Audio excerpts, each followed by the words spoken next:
S Mallikarjun जी, श्रीनिवासा जी, शांतना गौड़ा जी, शिवशंकर अप्पा जी, बसवराज जी, शिवगंगा बसवराज जी, देवन रप्पा जी, stage पे Congress party के वरिष्ठ नेता, भाई और बहनों, प्रेस के हमारे मित्रों, आप सबका यहाँ बहुत बहुत स्वागत, नमस्कार। ವೇದಿಕೆ ಮೇಲಿರುವ ಎಲ್ಲ ಗಣ್ಯಮಾನ್ಯರೇ ಮತ್ತು ಮಾಧ್ಯಮ ಮಿತ್ರರಿಗೆ ಎಲ್ಲರಿಗೂ यहाँ कुछ ही दिनों में चुनाव होने वाला है। आप जानते हो पिछली सरकार कैसे बनी थी। ಇಲ್ಲಿ ಕೆಲವೇ ದಿವಸದಲ್ಲಿ ಚುನಾವಣೆ ನಡೀತಾ ಇದೆ. ನಿಮ್ಗೆಲ್ಲರೂ ಗೊತ್ತಿರುವ ವಿಷಯ, ಈ ಹಿಂದೆ ಇಲ್ಲಿ ಹೆಂಗ ಸರ್ಕಾರ ಅಧಿಕಾರಕ್ಕೆ ಬಂತು ಅಂತ. पिछला चुनाव कांग्रेस पार्टी सबसे बड़ी पार्टी थी। ಹಿಂದಿನ ಚುನಾವಣೆಯಲ್ಲಿ ಕಾಂಗ್ರೆಸ್ ಪಕ್ಷ ಅತಿ ದೊಡ್ಡ ಪಕ್ಷವಾಗಿತ್ತು. और बीजेपी ने आपकी पिछली सरकार को चोरी किया था। ಆದರೆ ಬಿಜೆಪಿಯವರು ನಿಮ್ಮ ಸರ್ಕಾರವನ್ನ ಅದನ್ನ ತೊಡಗು ಮಾಡಿದ್ದಾರೆ.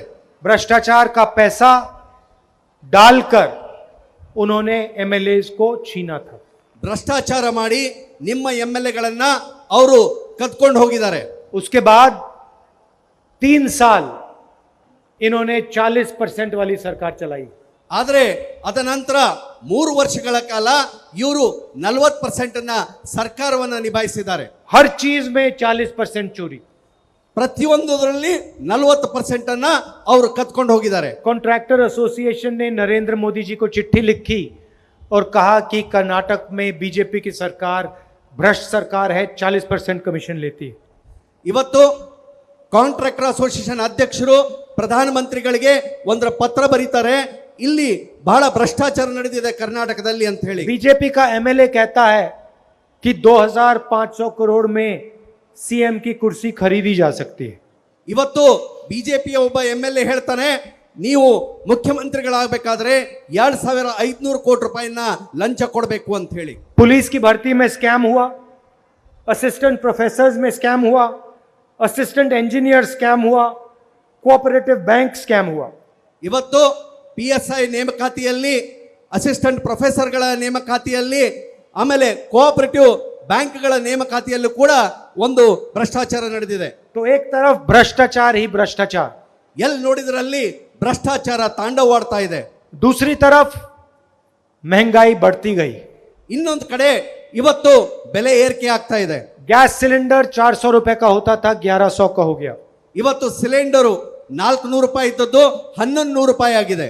कुकिंग ऑयल 60 रुपए की थी, 200 रुपए लीटर हो गई। ಇವತ್ತು ಅಡಿಗೆ ಮಾಡುವ ಎಣ್ಣೆ 60 ರೂಪಾಯಿ ಇದ್ದದ್ದು 200 ರೂಪಾಯಿ ಆಗಿದೆ. पेट्रोल 70 रुपए का था, 102 रुपए का हो गया। ಇವತ್ತು ಪೆಟ್ರೋಲ್ 70 ರೂಪಾಯಿ ಇದ್ದದ್ದು 120 ರೂಪಾಯಿ ಆಗಿದೆ, 110 ರೂಪಾಯಿ ಆಗಿದೆ. डीजल 56 रुपए का था, 90 रुपए का हो गया। ಇವತ್ತು ಡೀಸೆಲ್ 67 ರೂಪಾಯಿಗಿತ್ತು, ಇವತ್ತು 90 ರೂಪಾಯಿ ಆಗಿದೆ. और देश में करोड़ों लोग बेरोजगार हुए। ಅಷ್ಟೇ ಅಲ್ಲ, ದೇಶದಲ್ಲಿ ಕೋಟಿಗಟ್ಟಲೆ ಜನ ಇವತ್ತು ನಿರುದ್ಯೋಗಿಗಳಾಗಿದ್ದಾರೆ. और 40 करोड़ लोग देश में फिर से गरीब हो गए, गरीबी में फिर से गिर गए। ಇವತ್ತು ದೇಶದಲ್ಲಿ 40 ಕೋಟಿ ಜನ ಈ ಬಡತನ ರೇಖೆಗಿಂತ ಕೆಳಗಡೆ ಹೋಗಿದ್ದಾರೆ. अब देखिए, प्रधानमंत्री यहाँ आते हैं भाषण देने। ಇವತ್ತು ಪ್ರಧಾನಮಂತ್ರಿಗಳು ಇಲ್ಲಿ ಬರ್ತಾರೆ ಮತ್ತು ಭಾಷಣ ಮಾಡ್ತಾರೆ. जैसे मैंने यहाँ शुरू किया, मैंने सब नेताओं के नाम लिए। ಇವಾಗ ನಾನು ಬಂದ ಮೇಲೆ ವೇದಿಕೆ ಮೇಲಿರುವ ಎಲ್ಲ ನೇತಾರ ಬಗ್ಗೆ ನಾನು ಹೆಸರನ್ನ ತೆಗೆದುಕೊಂಡೆ. इनको रिस्पेक्ट दिया, आदर दिया। ಇವರಿಗೆ ಗೌರವವನ್ನ ಸಲ್ಲಿಸಿದೆ. सिद्धरमैया जी की, शिव कुमार जी की, खारगे जी की मैं चर्चा करता हूं, बात करता हूं। ಇವತ್ತು ನಾನು ಸಿದ್ದರಾಮಯ್ಯ ಅವ್ರನ್ನ, DK ಶಿವಕುಮಾರ್ ಅವ್ರನ್ನ, ಖರ್ಗೆ ಅವರನ್ನ ನಾನು ಬಹಳ ಗೌರವದಿಂದ ಕಾಣ್ತೀನಿ. कांग्रेस के सीनियर नेताओं की बात करता हूं। ಕಾಂಗ್ರೆಸ್ಸಿನ ಹಿರಿಯ ಮುಖಂಡರ ಬಗ್ಗೆ ನಾನು ಮಾತಾಡ್ತೀನಿ. नरेंद्र मोदी जी आते हैं, बीजेपी के किसी भी नेता की नाम का नाम तक नहीं लेते। ಇವತ್ತು ಕರ್ನಾಟಕ ರಾಜ್ಯಕ್ಕೆ ಪ್ರಧಾನಮಂತ್ರಿ ಮೋದಿ ಅವರು ಬಂದಾಗ ಅವರು ಕರ್ನಾಟಕ ರಾಜ್ಯದ ಯಾವುದೇ ಮುಖಂಡರ ಹೆಸರನ್ನ ತೆಗೆದುಕೊಳ್ಳೋದಿಲ್ಲ. ना येदुरप्पा का नाम, येदुरप्पा जी का नाम लेंगे, ना बोम्मई जी का नाम लेंगे, ना किसी और मंत्री का नाम लेंगे। ಇವತ್ತು ಅವರು ಯಡಿಯೂರಪ್ಪ ಅವರ ಹೆಸರು ತಗೊಳ್ಳೋದಿಲ್ಲ, ಬೊಮ್ಮಾಯಿ ಅವರ ಹೆಸರನ್ನ ಹೇಳೋದಿಲ್ಲ, ಯಾವುದೇ ನೇತಾರರ ಹೆಸರನ್ನ ಅವರು ಹೇಳೋದಿಲ್ಲ. सिर्फ नरेंद्र मोदी की बात करेंगे। ಅವರು ನರೇಂದ್ರ ಮೋದಿ ಅವರು ತಮ್ಮ ಬಗ್ಗೆ ಅಷ್ಟೇ ಹೇಳ್ಕೊಳ್ತಾರೆ. कहेंगे कि कांग्रेस पार्टी ने मुझे 91 बार आक्रमण किया है। ಇವತ್ತು ಕಾಂಗ್ರೆಸ್ ಪಕ್ಷ 21 ಸಲ ನನ್ನ ಮೇಲೆ ಆಕ್ರಮಣ ಮಾಡಿದೆ. प्रधानमंत्री जी, ये चुनाव आपके बारे में नहीं है। ಪ್ರಧಾನಮಂತ್ರಿ ಅವರೇ, ಈ ಚುನಾವಣೆ ನಿಮ್ ಬಗ್ಗೆ ಇಲ್ಲ. ये कर्नाटक की जनता का चुनाव है, किसानों का, मजदूरों का, युवाओं का चुनाव है। ಇವತ್ತು ಈ ಕರ್ನಾಟಕ ರಾಜ್ಯದ ಚುನಾವಣೆ, ಇವತ್ತಿನ ಇಲ್ಲಿಯ ರೈತರ ಮತ್ತು ಯುವಕರ ಬಗ್ಗೆ ಚುನಾವಣೆ ಇದೆ. आप अपने भाषणों में कर्नाटक की बात कीजिए, कर्नाटक के लोगों की बात कीजिए, कर्नाटक की जो महिलाएं हैं, माताएं हैं, बहनें हैं, इनकी बात कीजिए। ಇವತ್ತು ಕರ್ನಾಟಕ ರಾಜ್ಯಕ್ಕೆ ಬಂದಾಗ ಕರ್ನಾಟಕ ಯುವಕರ ಬಗ್ಗೆ, ರೈತರ ಬಗ್ಗೆ, ಮಹಿಳೆಯರ ಬಗ್ಗೆ ನೀವು ಮಾತನಾಡಬೇಕು. और कर्नाटक को आप ये बातें बताइए कि आपने ये जो 40% कमीशन कर्नाटक की सरकार ने लिया, इसके बारे में आपने क्या किया? ಇವತ್ತು ನೀವು ಕರ್ನಾಟಕ ರಾಜ್ಯಕ್ಕೆ ಬಂದಾಗ 40% ಸರ್ಕಾರದ ಬಗ್ಗೆ ನೀವು ಮಾತಾಡಬೇಕು. आपने कितने लोगों पर एक्शन लिया? ನೀವು ಎಷ್ಟು ಜನದ ಮೇಲೆ ಆಕ್ಷನ್ ತಗೊಂಡಿದ್ದೀರಾ, ನಿರ್ಣಯ ತಗೊಂಡಿದ್ದೀರಾ ಅಂತ ಹೇಳಿ. आपने क्या क्या इन्वेस्टिगेशन करवाई, क्या इंक्वायरी कराई, ये बताइए कर्नाटक की जनता को। ಇವತ್ತು 40% ಸರ್ಕಾರ ಏನಿದೆ ಅವ್ರ ವಿರುದ್ಧ ನೀವೇನು ನಿರ್ಣಯ ತಗೊಂಡಿದ್ದೀರಿ, ಅವ್ರ ಬಗ್ಗೆ ಏನು ಕಾರ್ಯವಾಹಿ ಮಾಡಿದಿರಿ ಅಂತ ಹೇಳಿ ಜನಕ್ಕೆ ಹೇಳಬೇಕಾಗಿದೆ. आपने, आपकी पार्टी ने मैनिफेस्टो रिलीज करा है। ನಿಮ್ಮ आप जनता को बताइए कि आपने पिछले 5 सालों में अपने मैनिफेस्टो से कितने काम करवाए हैं। ಇವತ್ತು ನೀವು ನಿಮ್ಮ ಪ್ರಣಾಳಿಕೆಯನ್ನ ಬಿಡುಗಡೆ ಮಾಡಿದಿರಿ. ಆ ಪ್ರಣಾಳಿಕೆಯಲ್ಲಿ ಈ ಹಿಂದೆ ಎಷ್ಟು ಆಶ್ವಾಸನೆಗಳನ್ನು ಕೊಟ್ಟಿದ್ದೀರಿ ಅದರ ಬಗ್ಗೆ ನೀವು ಪ್ರಸ್ತಾಪ ಮಾಡಬೇಕು. आप जनता को बताइए कि आपके पिछले मैनिफेस्टो से आपने 70% काम तो किए ही नहीं। ಇವತ್ತು ನೀವು ನೆನಪಿಟ್ಕೋಬೇಕು, ಹಿಂದಿನ ಪ್ರಣಾಳಿಕೆಯಲ್ಲಿ 60% ಏನು ನೀವು ಆಶ್ವಾಸನೆ ಕೊಟ್ಟಿದ್ದೀರಿ ಅದನ್ನ ನೀವು ನಿಭಾಯಿಸಿಲ್ಲ ಅಂತಕ್ಕಂಥ. आप कर्नाटक की जनता को बताइए कि जब यहां बाढ़ आई थी आपने कोई मदद नहीं की। ಇವತ್ತು ನೆನಪಿಟ್ಕೋಬೇಕು, ನಿಮ್ಮ ಜನ ಇವತ್ತು ಇಲ್ಲಿ ಪ್ರವಾಹ ಬಂದಾಗ, ನದಿಗಳ ಪ್ರವಾಹದಲ್ಲಿದ್ದಾಗ ನೀವೇನು ಮಾಡಿಲ್ಲ ಅಂತಕ್ಕಂಥ. आप ये बताइए, जब कर्नाटक को अपने टैक्स का पैसा नहीं मिला, कम पैसा मिला, तो आपने क्या मदद की? ಇವತ್ತು GST ಇಂದ ಕೇಂದ್ರ ಸರ್ಕಾರದಿಂದ ಏನು ಬರಬೇಕಾಗಿತ್ತು ಆ ಹಣ ಇವತ್ತು ಕರ್ನಾಟಕ ಬಂದಿಲ್ದ ಅಲ್ಲ, ಅದ್ರ ಬಗ್ಗೆ ನೀವೇನಾದ್ರೂ ಮಾತಾಡಿದ್ದೀರಾ? और जब महाराष्ट्र कर्नाटक बॉर्डर पे हिंसा हुई तो आपने क्या किया? ಇವತ್ತು ಕರ್ನಾಟಕ ಮತ್ತು ಮಹಾರಾಷ್ಟ್ರದ ನಡುವೆ ಒಂದು ಕಲಹ ಆದಾಗ ನೀವು ಅದರ ಬಗ್ಗೆ ಚಕಾರನ್ನು ಎತ್ತಿಲ್ಲ. इन चीजों के बारे में आप बताइए कर्नाटक की जनता को। ಇವಿಷ್ಟು ವಿಷಯಗಳ ಬಗ್ಗೆ ಪ್ರಧಾನಮಂತ್ರಿಗಳು ಬೆಳಕು ಚೆಲ್ಲಬೇಕು ಅಂತ ಹೇಳಿ ನಾನು ಕೇಳ್ಕೊಳ್ತೀನಿ. पिछले 3 साल आपसे पैसा चोरी किया गया है। ಈ ಹಿಂದೆ 3 ವರ್ಷಗಳ ಕಾಲ ನಿಮ್ಮನ್ನ ಲೂಟಿ ಹೊಡೆದಿದ್ದಾರೆ. हर काम में 40% कमीशन लिया गया है। ಪ್ರತಿಯೊಂದು ಕೆಲಸಕ್ಕಾಗಿ 40% ಕಮಿಷನ್ ಕೊಡುವಂತ ಒಂದು ಪರಿಸ್ಥಿತಿ ಇವತ್ತು ಉದ್ಭವ ಆಗಿದೆ. अब मैं आपको बताना चाहता हूं कि कांग्रेस पार्टी आपके लिए क्या करना जा रही है। ಈಗ ಕರ್ನಾಟಕದಲ್ಲಿ ಕಾಂಗ್ರೆಸ್ ಪಕ್ಷ ನಿಮ್ಗಾಗಿ ಏನ್ ಮಾಡ್ತಿದೆ ಅಂತಕ್ಕಂಥದ್ದನ್ನ ನಾನು ಇವತ್ತು ನಿಮ್ಗೆ ಹೇಳ್ತೀನಿ. उन्होंने आपसे पैसा चोरी किया, हम आपका पैसा आपको वापस देने जा रहे हैं। ನಿಮ್ಮ ರೊಕ್ಕವನ್ನು ಅವ್ರೇನು ಲೂಟಿ ಹೊಡೆದಿದ್ದಾರೆ, ಆ ಲೂಟಿ ಹೊಡೆದಿದ್ದನ್ನ ವಾಪಸ್ ಜನಕ್ಕೆ ಕೊಡುವಂತ ಕೆಲಸ ಇವತ್ತು ಕಾಂಗ್ರೆಸ್ ಪಕ್ಷ ಮಾಡ್ತಾ ಇದೆ. 5 वायदे हैं हमारे, इनको हम पहले दिन पहली कैबिनेट मीटिंग में कानून बना देंगे। ಇವತ್ತು 5 ಗ್ಯಾರಂಟಿಗಳನ್ನ ಏನು ಕಾಂಗ್ರೆಸ್ ಕೊಟ್ಟಿದೆ, ಮೊದಲೇ ಕ್ಯಾಬಿನೆಟ್ ಮೀಟಿಂಗ್ ಅಲ್ಲಿ ಅದನ್ನ ಪಾಸ್ ಮಾಡುವಂತ ಕೆಲಸವನ್ನ ಇವತ್ತು ಕಾಂಗ್ರೆಸ್ ಮಾಡ್ತದೆ. पहला वायदा गृह लक्ष्मी स्कीम, ಮೊದಲೇ ಗ್ಯಾರಂಟಿ ಗೃಹಲಕ್ಷ್ಮಿ ಅನ್ನೋ ಒಂದು ಯೋಜನೆ. 2000 रुपए कर्नाटक की हर महिला को हर महीने। ಇವತ್ತು 2000 ರೂಪಾಯಿಯನ್ನ ಪ್ರತಿ ತಿಂಗಳು ಪ್ರತಿ ಮಹಿಳೆ ಅಕೌಂಟ್ಗೆ ಜಮಾ ಆಗ್ತದೆ. गृह ज्योति स्कीम, 200 यूनिट बिजली के हर महीने फ्री में। ಗೃಹ ಜ್ಯೋತಿ ಯೋಜನೆಯಲ್ಲಿ 200 ಯೂನಿಟ್ ವಿದ್ಯುತ್ತನ್ನ ಪುಕ್ಕಟ್ಟೆಯಾಗಿ ಕೊಡ್ತೇವೆ. अन्न भाग्य स्कीम, 10 किलो चावल हर परिवार के मेंबर को। ಅನ್ನಭಾಗ್ಯ ಸ್ಕೀಮ್ ಅಡಿ ಪ್ರತಿಯೊಂದು ವ್ಯಕ್ತಿಗೆ 10 ಕಿಲೋ ಅಕ್ಕಿಗಳನ್ನು ಕೊಡುವಂತಹ ಒಂದು ಗ್ಯಾರಂಟಿಯನ್ನು ಕೊಡ್ತೇವೆ. और सखी, मुफ्त में महिलाओं को पूरे कर्नाटक में बस। ಅಷ್ಟೇ ಅಲ್ಲ, ಮಹಿಳೆಯರಿಗಾಗಿ ವಿಶೇಷವಾಗಿ ಬಸ್ ಪ್ರಯಾಣ ಏನಿದೆ ಅದು ಪುಕ್ಕಟ್ಟೆಯಾಗಿ ನಾವು ನಿಮಗೆ ಕೊಡ್ತೀವಿ. आप कर्नाटक में जहां भी घूमना चाहो, जहां भी जाना चाहो, आप फ्री में जाओगे, 1 पैसा नहीं देना पड़ेगा। ಇವತ್ತು ಕರ್ನಾಟಕ ರಾಜ್ಯದಲ್ಲಿ ಹೆಣ್ಣು ಮಕ್ಕಳು ಎಲ್ಲಿ ಬೇಕಾದ್ರೂ ಹೋದ್ರೂ ಕೂಡ ಬಸ್ ಪ್ರಯಾಣದಲ್ಲಿ 1 ಪೈಸಾನೂ ನೀವು ಕೊಡಬೇಕಾಗಿಲ್ಲ.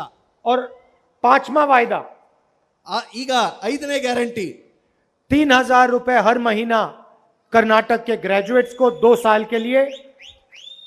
ಇವತ್ತು ಕರ್ನಾಟಕದಲ್ಲಿರುವ ಪದವೀಧರ ಏನ್ ಹೇಳ್ತೀರಿ, ನಿರುದ್ಯೋಗಿಗಳಾಗಿದ್ರೆ ನಿಮಗೆ ಪ್ರತಿ ತಿಂಗಳು 3,000 ರೂಪಾಯಿ और 1,500 रुपए डिप्लोमा होल्डर्स को 2 साल के लिए हर महीने। ಇವತ್ತು ಡಿಪ್ಲೊಮಾ ನಿಮ್ದು ಆಗಿದ್ರೆ 2 ವರ್ಷಗಳ ಕಾಲ ಪ್ರತಿ ತಿಂಗಳು 15,000 ಮಾಸಾಸನ ಕೊಡ್ತೀವಿ।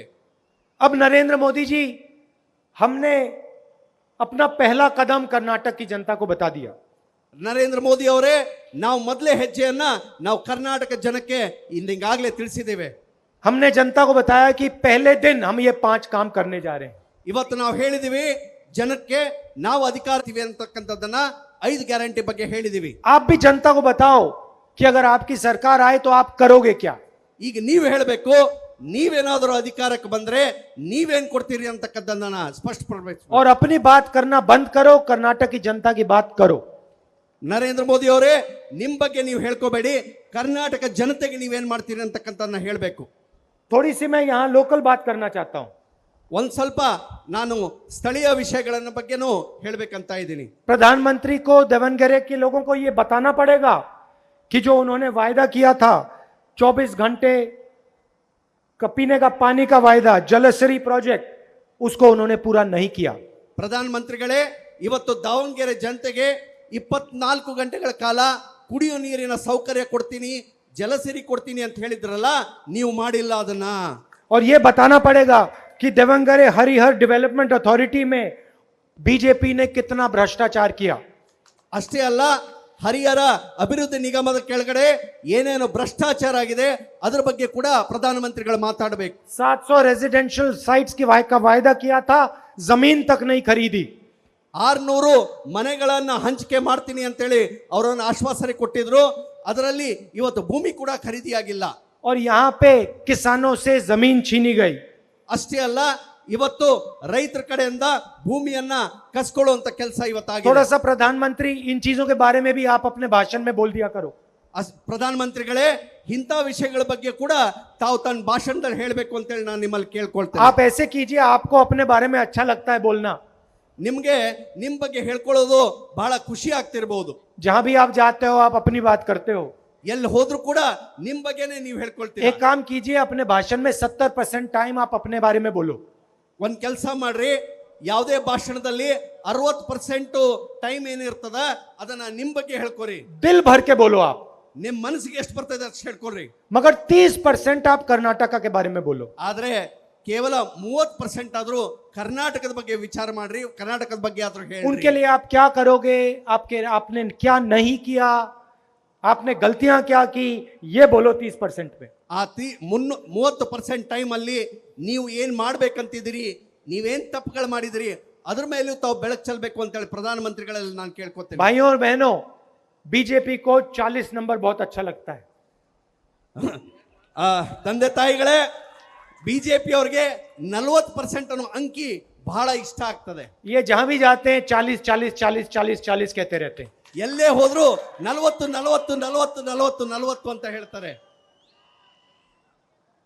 किसी भी चीज में, कॉलेज एडमिशन चाहिए 40, सरकारी काम कराना है 40, ಎಲ್ಲೇ ಒಂದು ಕಾಲೇಜ್ ಅಡ್ಮಿಷನ್ ಹೋದ್ರು 40%, ಸರ್ಕಾರಿ ಕೆಲಸಕ್ಕೆ ಹೋದ್ರು 40%, सब इंस्पेक्टर 40, ಸಬ್ ಇನ್ಸ್ಪೆಕ್ಟರ್ ನಿಮ್ಗೆ ನೌಕರಿ ಬೇಕಾದ್ರೂ 40, कॉन्ट्रैक्टर 40।